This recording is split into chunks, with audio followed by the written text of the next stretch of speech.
What's going on, guys? It's K-Dub here with another episode of Crypto Zombie. It's the weekend. It's Saturday. If we have a look at what's going on, a lot of green across the board today. I'll take it. Obviously, Ethereum up over 8%. Did we not expect it to have some kind of a rebound after that insane beating it's been taking for the last month and a half? We also have Litecoin up 8.25%.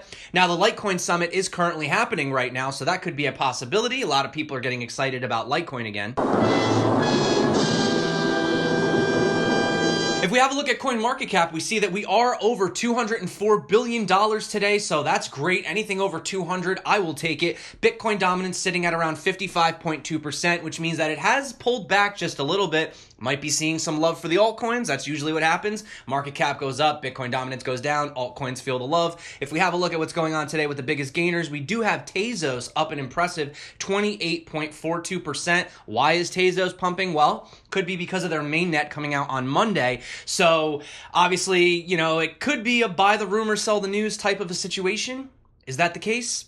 I'll put that ball in your court. But look at what else has been up today. So we have MOAC up 24%, Populous 17%, NANO as well. Good news actually from NANO. We'll get to that later. We also have Maker, Huobi Token, Decentraland, Aeon, BitShares, WanChain, and of course, Ethereum. So speaking of Ethereum, we actually have witnessed a 24-hour trading volume of 850,000 ETH yesterday, which is the highest level since September 15th of last year. Meanwhile, the 24-hour trading volume across all exchanges currently stands at 2.33 billion, the highest level since July 18th this year. So I am very happy to see the volume coming in like this. This to me means people are active, they're trading. This is way more significant in my opinion than price, because it means that people are actually in the space trading again. Also, quick, for everybody that was asking about the t-shirt, fast forward to the end of the video and I'll do the raffle at the end of the video. So anyway,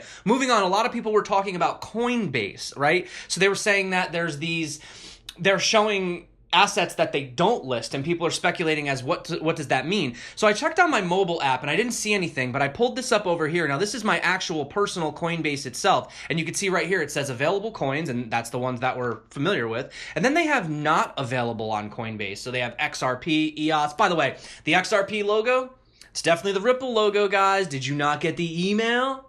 Shame on you. You're not representing the brand properly. We also have Monero, Cardano, IOTA, Dash, Tron, Neo, Tezos, Binance, NEM, VeChain. I'm not going to go through all of these, but you can see Nano, Ontology, Icon, Zilliqa, Digibyte, Holochain, and yeah, a whole bunch. So check that out. Interesting. What does that all mean exactly? Not too sure. So moving on to some news. This was the big news that came out yesterday. Kind of missed this clickbait headline, right? So you have Tim Draper predicting an $80 trillion market cap in 15 years. So this opinion is basically supported by equating the cryptocurrency market with the internet. He noted that the cryptocurrency market would experience a crash like that of the internet at its early stages, which I'm pretty sure we just experienced. But after that, we'll see a rising wave. Tim further stated that the internet market rose from $10 to $100 billion markets. However, the cryptocurrency market will rise to trillions as it cuts across different industries such as finance, healthcare, and insurance, banking, investment, among many others. Now, obviously, guys, I've just been looking at this wedge. This is just what I'm watching, and I'm just watching Bitcoin bounce in between here. So I think that we're going to go up. You know, it could have a little whatever. I think we'll touch this line, wherever this line is, bounce back. And I'm still saying right around here, October, the end of October, man, I think that's do or die. I'm actually getting excited now. Like, it's almost like this is the moment, right, where we're going to find out, is it going to actually go the other way, or is it going to go back down?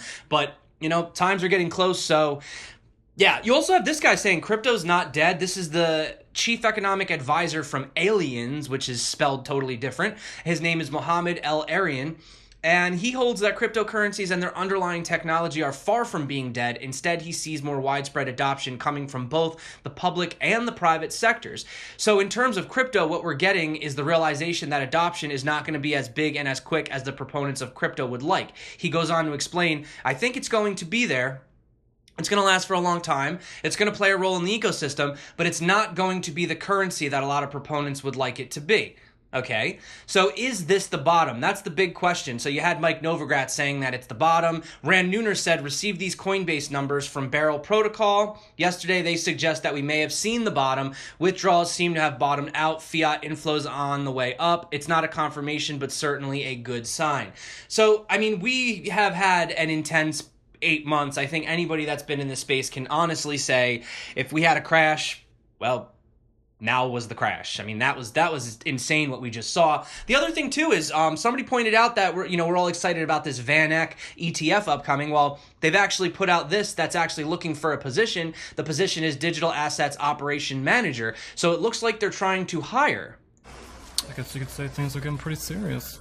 But of course, it wouldn't be a day in crypto without the doom and gloom speculation. So once again, we have a whale that has $193 million worth of Bitcoin that has recently been moved from a crypto wallet. Some believe that it belongs to Bitfinex. That was the first move of 30,000 BTC. We also had a second move involving another wave of 30,000 Bitcoin. And the interesting part is that no one is yet to fully understand why it was moved or who actually owns the wallet. Apparently, there's still about 168,789 Bitcoin in the wallet, signaling the possibility of a Bitcoin whale moving in a position in anticipation of a huge sale. Possibly. Could it be a dump? Could it just be somebody moving it? I don't know. We love to speculate on these large quantities of Bitcoin that move. However, the most impressive thing about this entire thing is that 30,000 Bitcoin were moved for a measly equivalent of 19 cents. That's amazing. I remember last year when I was trying to move the Bitcoin around, when it was just, the network was totally clogged, I got hit with like a $50 fee to move my Bitcoin. It was just unreal, unbelievable. So anyway, they also say in an effort to determine the wallet's owner, some have made points referring to the 30,000 Bitcoin that the FBI had seized during the Silk Road investigation and sold to Tim Draper back in 2014. But despite the assumptions, most people maintain that the huge Bitcoin movement could be a routine procedure, possibly by an owner group that wants to add or remove a cosigner from a multi-sign list. I think that's more of the probability right there.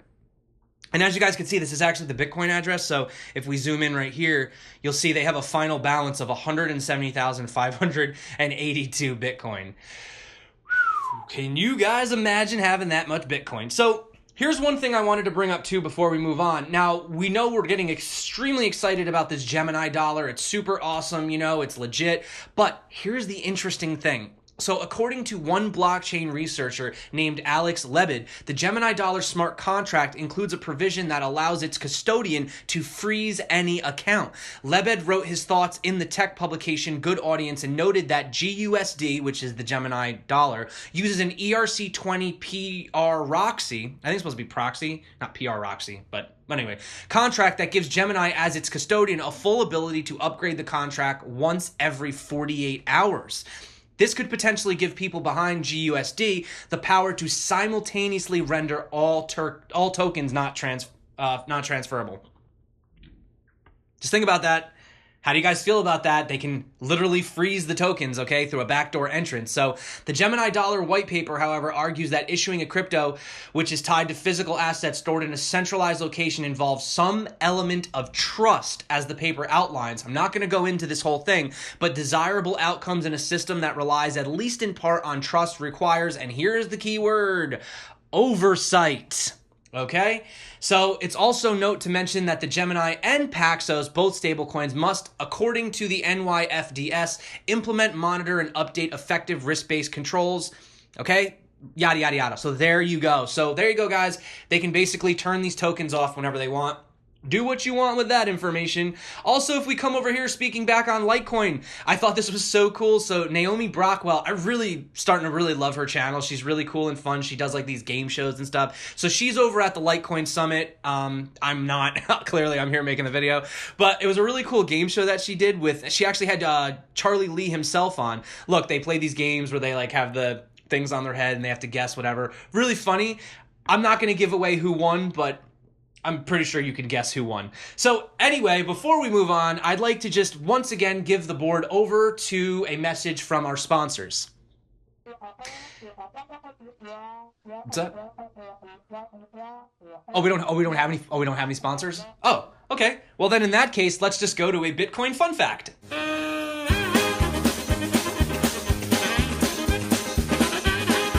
So now looking at some coin news of the day, we have another smart contract hack. Oh, not looking good for EOS. So EOS Bet apparently pays users 126,000 EOS across dozens of transactions, and it's done this in just the past 36 hours. However, there's been some suspicious activity that has come in just the last 24 hours after smart contract hack at DEOS Games led to 24 jackpot payments in just 1 hour. So following a similar incident barely 4 days ago, a user on EOS Bet has been paid more than $600,000 in winnings over a 36-hour period in what is either a record-breaking hot streak or a smart contract breach on the EOS-based decentralized betting platform.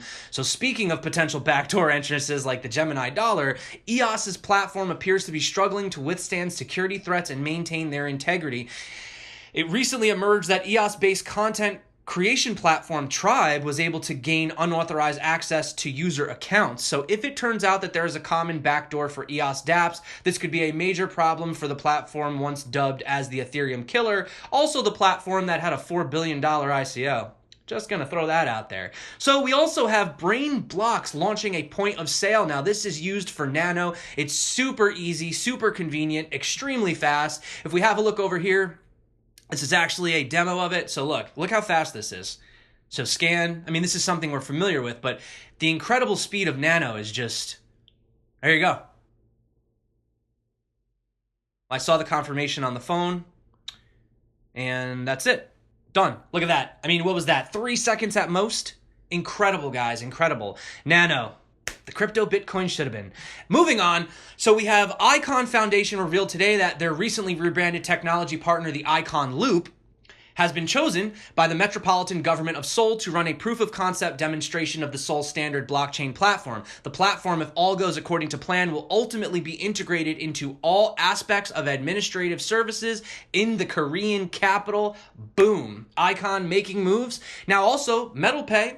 So they have their MetalPay app actually available on the App Store. This is a big deal, okay? It's not that easy to get on Apple. We know this, okay? Very, very good news for MetalPay, so definitely check that out. Also, I wanted to talk about the strategic partnership between Trinity and NEL. So basically, the Trinity Wallet app is going to integrate with the Neo name service, domain transfer service as well. This is their first key operation in the project. The other key point to note is that Trinity will work with NEL to advance Neo game ecosystem, co-host technology salons? Salons? Like, my mom has really fine thin hair. I have really fine thin hair. But my dad is like Cal from South Park. He's got like a red afro. Share Trinity state channel technology in the game field and improve the performance of game and blockchain integration. So yeah, definitely awesome. And we've also heard the really good news about the integration with the ERC's 20s lately. So that's definitely good news moving forward. Now we have to talk about the ICO craze. Is it coming full circle? Is it the end? What's going on? Well, you have down here, Cofound.it announced that they would be shutting down the company and returning all assets to token holders. So, I mean, without getting into this, obviously we do know that the ICO has lost some of its pizzazz. People are not exactly that excited. So all those Americans that were complaining they couldn't get into the ICOs, maybe that was lady luck on your side right there, because a lot of these ICOs have been doing absolutely horrible lately. Here's an interesting thing now. One of the most anticipated ICOs was the NEX ICO. You know, we had them on Token Tank. It was one of the most popular token tanks we've had recently. And the interesting thing is that round 2, and which is also the end of the sale, did not actually hit the hard cap. We thought that it was going to easily hit this $25 million hard cap, and it only raised $21.8 million. So this is NEX, the Neon Exchange. This was a pretty hyped ICO. So you're seeing the interest in ICOs definitely die down. But getting off the ICO topic, and good news, look at this. Blockfolio updates, multiple portfolios. Yes, the ability to input exchange fees. What else do they have? They're also going to have view prices in the global average. And I think they're going to add some stuff with the that like notification signal app thing. I'm just multiple portfolios for me would be really great, because it was really difficult trying to manage some other portfolios for friends and family when I was trying to like help them out back in the day. So yeah, multiple portfolios, definitely something I've been looking for. Here's an interesting article. Bitcoin mining consumes 20x less energy than gold mining. Well, this is an interesting article. We tend to see a lot of people bashing Bitcoin, right? First, we're bashing it because criminals are using it for illegal activity. Then we're bashing it because, oh, it consumes too much electricity. But actually, according to this, it says one of the most popular arguments against Bitcoin technology is the argument that Bitcoin mining consumes more electricity than some countries. However, a comparison by Longhash has revealed that Bitcoin mining actually uses 20x less. So if we scroll down here and see, it says according to the company's 2017 annual report, it produced 5.3 million ounces of gold at the cost of 4.2 million in the year. With approximately 88 million ounces of gold produced yearly, it is estimated to cost about 70 billion annually to mine gold. This is significantly higher than the annual cost of Bitcoin. The average energy consumption of Bitcoin mining is around 4,344 megawatts per hour, which translates to only 4.3 billion annually. So, gold mining uses 0.27% of the world's oil, while Bitcoin uses only 0.07% of the world's electricity, which is renewable through green sources. By the way, with this figure, Bitcoin uses only 70% of the 0.13% of the world's power Ecuador consumes. So I think this kind of helps to put things into perspective a little bit, okay? When you actually see Bitcoin mining versus gold mining, that definitely helps to put it into perspective. Also, you're seeing the Dodgers start to finally promote the first ever digital bobbleheads. I'm super pumped. This is September 21st. They'll be issued as ERC 721s, and this is definitely going to get some interest for sure from some people. Now, also speaking of crypto adoption, so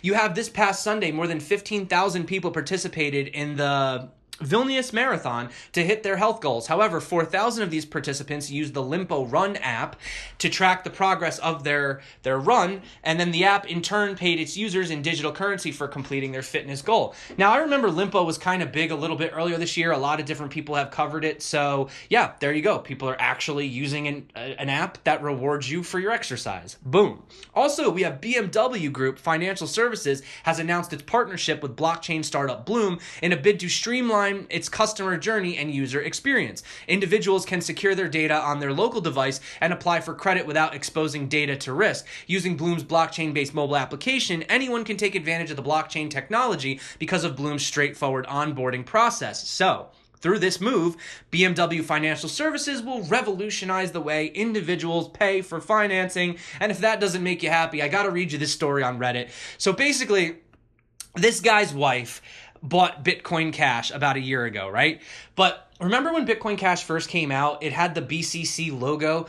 Also, our friend BitConnect had the BCC logo, and then or the ticker, whatever. And then they had to change it. So she unfortunately didn't know any better, and she has been telling her husband, like, what a crazy roller coaster it is. What's been going on? Is BitConnect dead? And Bitcoin dead? And long story short, she accidentally was looking at BitConnect the whole time. So my goodness, that woman must have had a heart attack when she saw that price. So that being said, I want to say thank you so much for coming back to the channel. And no, I did not forget about the t-shirt giveaway, guys, today. So if we go to the video from yesterday, I'm going to pause this right now. So what did we have? We had 156 comments. Cool. So I will take this right now, copy. I will go over to this YouTube random comment picker. 117 unique comments. Okay, so start. Never did this before. This is kind of fun. Okay, it says, do you want to know the real reason for the drop? It is the normal price activity of this bear market on our way down to 3K Bitcoin, period. Simple and not complicated. Well, thank you, Al DeTrolio, for that comment. However, it looks like you didn't want the shirt, so we will pick again. I'm just gonna keep picking this until somebody actually wants the shirt. So here we go. Would you have to refresh the page to do this? I don't get it. Never used this before. Sorry, guys. Hold on. I said if you wanted the t-shirt, you have to specifically say that you wanted the shirt. So,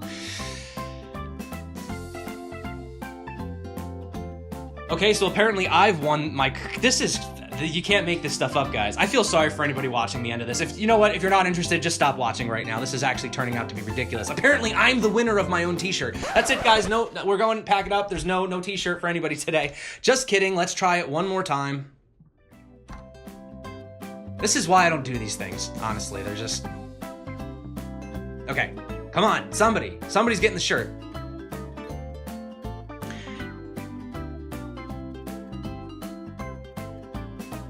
Pick another winner?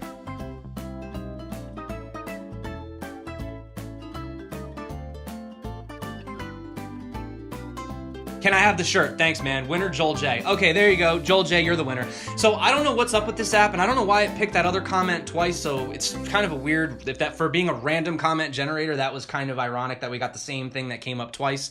So there you go. Joel J, you are the winner.